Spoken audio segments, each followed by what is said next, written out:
Bienvenue dans cette nouvelle revue de moi-même, Raph Laurent-Duc. Cette fois-ci, Bumblebee de la gamme Studio Series, le numéro 18 plus précisément, du film Bumblebee qui s'en vient dans 2 mois. Et c'est la première figurine de la vague 3 et c'est la seule que je vais acheter aussi de cette vague-là. Alors, comme d'habitude, Takara Tomy, Generation, Transformer, on a bien entendu le logo du film Transformer Bumblebee, Hasbro 8 ans et plus, et on a le artwork ici qui était le premier qu'on a vu du film et il est quand même assez réussi. À la gauche, les mêmes informations que le devant de la boîte et c'est aussi indiqué le nom de sa classe de luxe. Sur le côté droit, on a un nouveau artwork qui est assez funny et c'est mon premier Autobot de la gamme Studio Series. Alors, le symbole Autobot ici qui est incrusté dans le stand en carton n'est pas une erreur et c'est quand même assez apprécié comparé aux autres fois. Au landau de la boîte, c'est indiqué que la taille, l'apparence et le décor est inspiré du grand écran. On a ici le décor qui est inclus qu'on voit ici en background, qui est justement le garage de Charlie. Une petite phrase ici qui veut rien dire. Bumblebee fait sa mise au point et se cache au garage de Charlie. Donc, ça montre que c'est qu'on sait des trailers, admettons, fait que ça spoil rien. C'est indiqué le nombre d'étapes, 22, c'est quand même assez énorme pour un Deluxe. C'est assez apprécié, on va se dire. Et bien entendu, les autres vedettes du film, dont vous verrez jamais en revue sur ma chaîne. Et bien entendu, ici, le petit logo Volkswagen, parce que oui, c'est une Beetle Volkswagen et c'est la première fois qu'on l'a en version plus petite, autre que Masterpiece, fait que c'est très bien apprécié. Comme d'habitude, le petit stand en carton qui représente un décor où que la figurine vient. Alors ça, c'est le garage de Charlie et honnêtement, je l'aime vraiment beaucoup. C'est pas mon préféré, mais je le trouve sweet parce que ça représente vraiment un endroit quotidien. Ça pourrait être mon garage, ça pourrait être votre propre garage comparé aux autres que j'avais. C'était un champ de bataille à Hong Kong. J'ai jamais été à Hong Kong, puis oui, je pense pas que si un jour je vois, il y a un champ de bataille, une base militaire en pleine action et bien entendu le vaisseau de lockdown, sans oublier l'autoroute. C'est très rare que je suis dans un vaisseau spatial et sur une autoroute. Alors lui, je l'aime vraiment beaucoup. Puis en plus, c'est assez sombre. Ça me rappelle un peu les films des années 40, les films noirs, là. Fait que non, c'est vraiment sweet. Alors, c'est une Volkswagen Beetle 1967 et elle est vraiment sweet. Alors, c'est vraiment le mode alternatif qu'on a pu voir dans G1 et j'ai jamais aimé cette voiture-là, ok? Alors, même si quand j'ai redécouvert G1 il y a à peu près une quinzaine d'années, j'ai jamais aimé. Alors, quand je l'ai transformé la première fois, c'est là que je me suis rendu compte que j'aime la Beetle. Vraiment, vraiment, elle est assez sweet. Je ne vous mentirais pas. Par contre, sur mon exemplaire, il y a un souci. C'est ici, ça clipse vraiment pas. Ça n'arrête pas de monter vers le haut. Pourtant, tout est bien mis, bien clipsé. Ça fait 1 heure que je transforme du mode robot au mode alternatif. Et ça n'arrête pas de déclipser un peu partout. Ici, ça clipse assez mal. J'ai vu beaucoup de revues. Ça a l'air que c'est mon exemplaire. À moi, qu'il y a vraiment une étape que je fais pas bien. Mais non, j'ai checké je sais pas combien de revues. Je fais très bien les étapes. C'est vraiment mon exemplaire qui est de même. Ça me fait vraiment chier. Alors aussi, ceux qui connaissent Crowbar Studio Series et Berserker de Last Night, vous savez comment ça déclipse, ça clipse. Mais au moins, ça finit par clipser avec Berserker puis Crowbar. Ok, ça prend quoi des fois? Peut-être un gros 5 minutes maximum. Tu sais, j'exagère, mais là, lui, ça prend 1 heure. Puis ça devient vraiment agressant. À part de ça, je l'aime vraiment beaucoup, ok? Alors pour les couleurs, on trouve un jaune qui est peint et pas peint. Fait que vous voyez la différence ici. Ça c'est peint, ça c'est pas peint. Comme, mettons, les pièces qui sont peintes, c'est souvent, mettons, sur le plastique transparent. Comme toute la partie du toit ici. Comparé à, mettons, ici qui est pas peint. Justement, les phares avant, ici, sont translucides. Fait que c'est peint ici, juste à partir de la craque. Comme ça, c'est peint. Ça, c'est pas peint. Mais ça, c'est peint. Sinon, à part de ça, on a ici du orange qui est peint pour les flashers, du rouge pour les lumières à l'arrière, pare-choc gris plastique cheap ici, qu'on retrouve sur les jantes à l'intérieur et à l'avant. On a du noir aussi pour les wipers ainsi que pour les pneus. Un petit défaut sur mon exemplaire, ici il y a une petite ligne, petite craque malheureusement. Et vous remarquez aussi qu'à l'intérieur des vitres, ben, on voit des parties du robot comme les pieds et les tibias. Et vous remarquez que dans les roues avant, il y a 4 petits trous, fait qu'on peut venir les déclipser comparé à ceux de l'arrière qui sont fixes. Et vous remarquez qu'à l'intérieur de chaque jante, il y a un petit symbole Volkswagen, que ce soit à l'arrière ou à l'avant. Il n'existe aucun symbole Autobot dans ce mode-là, alors pour une fois qu'ils comprennent le concept de robot déguisé, et un petit détail qui est loufoque, c'est qu'il y a juste un miroir du bord du conducteur. Du point de vue en dessous, on a ici les pièces du robot qui sont très apparentes, comme les cuisses, les bras, ainsi que la tête. Sans oublier aussi des endroits pour stocker les angles, comme la Gatling ici. Alors, la lame est carrément accrochée sur le bras comme en mode robot. Et aussi le Battle Mass ici, qui donne ceci un mode alternatif, et c'est très laid. Ils ont été assez futés ici pour mettre la lame assez mince, donc quand on le met au sol, il roule très bien. Et je vais finir par parler un de ses plus gros défauts, tant qu'à moi, c'est qu'il est très petit pour un Deluxe. Voici Hubcap Hunt for the Decepticons, qui est un class scout qui date d'à peu près 2010, qui est assez large, qui est assez big, mais attendez, il est juste un petit peu plus petit, mais pas tant que ça. Alors, même la longueur, ça rejoint. Alors, lui m'a coûté peut-être 10$ à l'époque, il m'a coûté 28$. Et je vois beaucoup de gens dire, ah, Studio Series, ça respecte une échelle. On l'a dans le cul en esti avec cette échelle-là, là, pour de vrai. Là.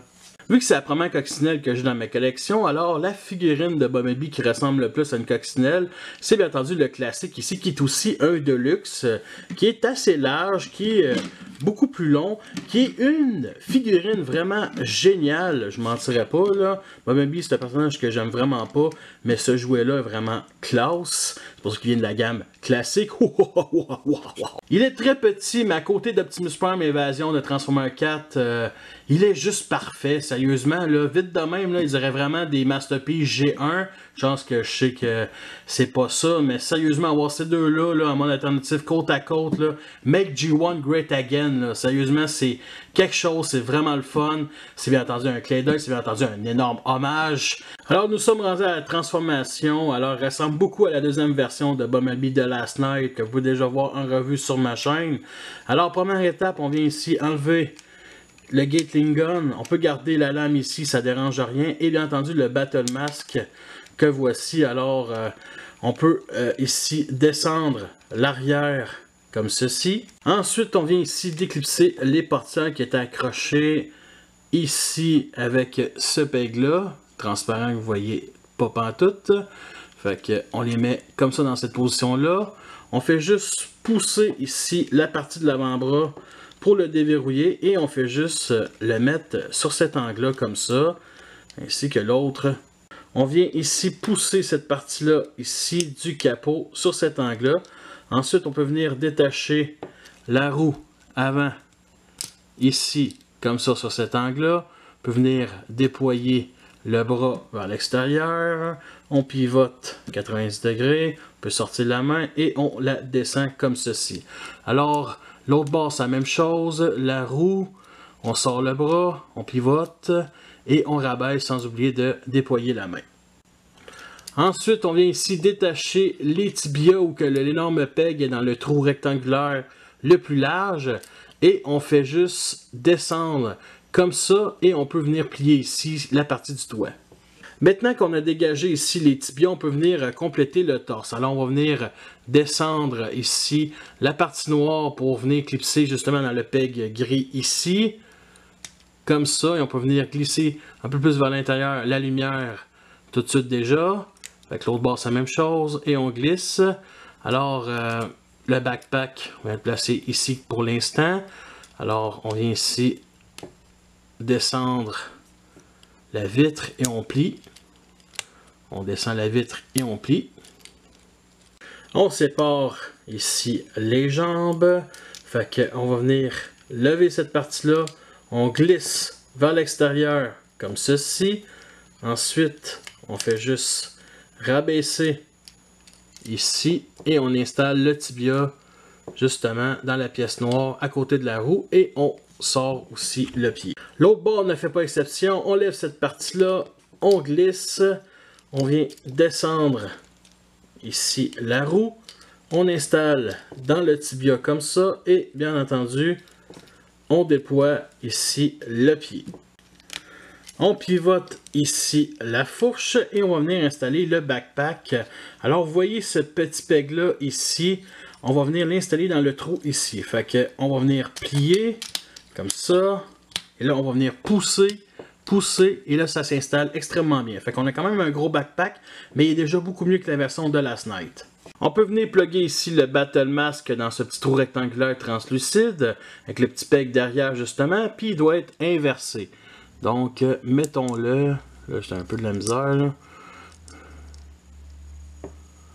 Bon, parfait. Et la gate linen avec le trou ici, le premier, dans ce peg translucide aussi. Alors, ça tient super bien. L'autre trou, ça tient vraiment pas, ça veut pas rester en place. Et le voici en mode robot et il ressemble beaucoup à ce qu'on voit dans les bandes annonces. Alors justement, les portières sont très discrètes dans les BA, fait que c'est assez spécial d'avoir le look qu'on a dans, mettons, depuis le premier film, malgré que son look est quand même différent de ce qu'on voit dans les BA. Fait que il y a quand même quelques petits points négatifs que j'aime vraiment pas, comme ici, les parties qui se plient, on les voit. Ça aurait dû être un peu plus rentré à l'intérieur, sinon on voit le toit ici, à travers les abdos, j'aime vraiment pas ça. Sinon, ici, l'arrière des tibias, qui est l'arrière du véhicule, justement, c'est quand même assez gros. Bien entendu, le backpack est très gros aussi. En même temps, je vous montre un autre symbole Volkswagen ici sur le capot. J'ai oublié de vous le montrer en mode alternatif. Malgré ça, il est quand même très stable. La seule chose qui change des designs des autres films, c'est carrément ici, le tibia et le pied, ça fait moins squelettique. Puis honnêtement, le résultat est quand même assez réussi. Une des nouvelles couleurs dans ce mode-là, c'est le silver. Fait qu'on retrouve ici sur le devant des semelles, des bottes, une partie du tibia, sur les cuisses, sur les bras. Sans oublier ici quelques petits détails de gris plastique sur les abdos. Et bien entendu, le silver, on retrouve sur le visage qui est magnifique. Et on trouve du bleu ici pour les optiques, sans oublier aussi le seul symbole de toute la figurine ici sur le front. Alors ça manque un petit peu de détails, genre du noir sur la tête, ça fait très jaune, on ne se mentira pas. Alors ici sur le côté, vous voyez la différence de ton. Alors justement, à droite, c'est peint et ici, c'est pas peint. Justement, la partie de la tête, on peut venir l'enlever comme ceci. Les deux petites bouts de bleu que vous voyez, ce sont les optiques de Bumblebee. Oui, ça fait vraiment peur. Sinon, on peut venir installer justement le Battle Mask avec les deux petits trous et bien entendu le PEG. Alors, ça s'installe super bien. On fait juste pousser. Ça clipse super bien. Et ça donne ceci. Mais ça, dans le film, il y a plutôt des yeux verts pour la visière. Et je trouve qu'il manque beaucoup de détails. Vraiment, ça fait très monochrome. On se mentira pas. Et je rajouterai un petit coup de gueule. C'est pas la première fois qu'on a un Battle Mask sur une figurine de Bumblebee. On en a eu plusieurs. La version Unfolded Decepticon, la version aussi Age of Extinction, la deuxième, genre la nouvelle Camaro. Et là, cette fois-ci, il faut enlever la moitié de la tête pour ajouter le Battle Mask. C'est du foutage de gueule. C'est vraiment une régression. Sérieusement, vous recyclez la transformation de la version de Last Night pour celui-là. Ok, on accepte. Mais vous n'êtes pas capable de recycler une bonne idée qui date d'au moins une couple d'années. Sérieusement, là, de la part d'Hasbro, c'est vraiment cheap. Et qu'est-ce qu'on fait avec le reste du visage de Bumblebee? On vient l'installer ici. Alors pour les articulations, on a ici la tête qui est sur un bas joint, donc on peut descendre et monter comme ça. De gauche à droite, c'est assez serré, je ne mentirais pas. Sinon on a un bas joint ici, fait qu'on peut lever.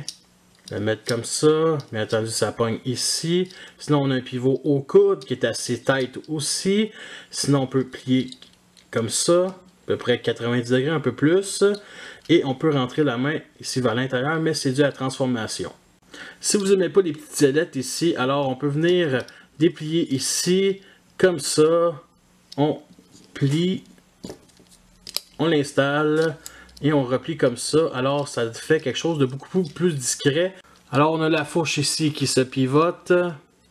On a un bas joint ici justement à la cuisse, donc on peut le mettre sur cet angle-là, comme ça. Vers l'arrière, ça pogne bien entendu. C'est surtout ça ici qui pogne dans le backpack. On a un pivot ici justement, au bas joint. Fait qu'articulation ici vers l'arrière, au genou, vers l'avant ici comme ça. Le pied, on peut vraiment le mettre vers l'arrière, comme ceci, mais c'est de la transformation, et on a une articulation ici vers l'intérieur, beaucoup plus que 90 degrés, donc on peut vraiment faire des bonnes pauses. On est rendu à parler des armes, alors on va commencer par l'épée ici, fait qu'on a des petites dents, des petits détails, surtout, mettons, sur cette partie-là. Bien entendu, un énorme creux ici au milieu, ça fait pas cheap, mais assez bizarre. Bien entendu, il y a deux petits pegs ici pour qu'on puisse l'installer ici sur le bras. Et on peut venir l'installer à l'arrière ici, fait qu'on installe justement sur le peg translucide entre les deux pegs. Comme ceci, on installe justement l'autre peg translucide dans la petite craque. Et pour le bras canon, on vient tout simplement tirer ici. Hop, c'est pas ça que je voulais tirer. Toute la partie de l'avant-bras, comme ça. Et on vient l'installer. Tout simplement, ça s'installe super bien. Ça tient correctement. Et on peut venir installer le moignon qui reste ici dans le peg à l'arrière. Par contre, c'est dans le premier trou ici à l'extrémité. Alors la Gatling, on enlève le silver pour ajouter de quoi de noir pour aucune raison. Quand même des beaux petits détails, vite de même je dirais des missiles. Et ces deux armes-là offrent de quoi de vraiment cool. Honnêtement, surtout la lame, j'ai vraiment hâte de voir en action contre les Decepticons. J'espère qu'ils ne vont pas juste couper un arbre avec celle-là. Sinon, le canon il est assez petit, mais bon, c'est correct, c'est très acceptable. Justement, il y a aussi les deux trous ici pour qu'on puisse rajouter la scie pour vraiment fusionner les deux armes. Et honnêtement, côté look, c'est vraiment nice. En comparaison avec le Bumblebee classique qui a toujours été reconnu pour être un petit de luxe, surtout à l'époque, et bien entendu la version de Last Night à droite. Avec Upcap On for the Decepticons, et je vous rappelle que c'est un class scout, j'aime beaucoup G1. J'aime beaucoup les designs des films, pourquoi pas un mix entre les deux? Alors voici tout ça, mettons, qui apparaît dans G1, mais qui sont remis au goût du jour dans l'univers des films, et honnêtement, avoir cette petite gang-là devant soi, c'est vraiment nice. Voici le genre de pause qu'on peut faire. Nous sommes rendus à la fin de cette revue. J'espère que vous l'avez apprécié. Vous avez vu les pour et les contre. Alors, c'est une figurine que je recommande. J'espère sincèrement que votre exemplaire va être meilleur que le mien. Moi, je pense que je vais aller l'échanger après cette revue-là. Alors, justement, côté prix, son prix initial, c'est 30$ sans les taxes. Moi, je l'ai pris à mon Walmart. Je l'ai payé 28$ avec les taxes. Puis honnêtement, ça vaut pas ça. Ça vaut 15$, ça, sérieusement. Là. Ça vaut pas plus que ça. Les bons prix là, qui datent d'une dizaine d'années, avec les Deluxe, parce que c'est rendu le double, c'est devenu du foutage de gueule, mais je vais quand même continuer à acheter des figurines Transformers. Alors justement, la qualité de plastique reste aussi égale que les autres Studio Series ainsi que de Last Night, j'ai eu aucun souci, à part bien entendu l'emboîtage en mode alternatif. Comme d'habitude, ma galerie photo, le lien va tantôt dans la description sur Facebook. Alors je me suis fait du fun à faire lui en photo, vraiment le fun. C'est un bon jouet, sérieusement c'est un bon jouet, je le préfère bien plus qu'à, mettons, Lockdown Studio Series, qui va être la prochaine revue. Par contre, ça ne battra pas Stinger et Blackout, c'est certain. Vous voulez m'encourager, vous savez déjà tous quoi faire, vous n'êtes pas des imbéciles. Fait que merci à tous d'avoir écouté cette revue-là. Fait que sur ça, je vous laisse et à la prochaine.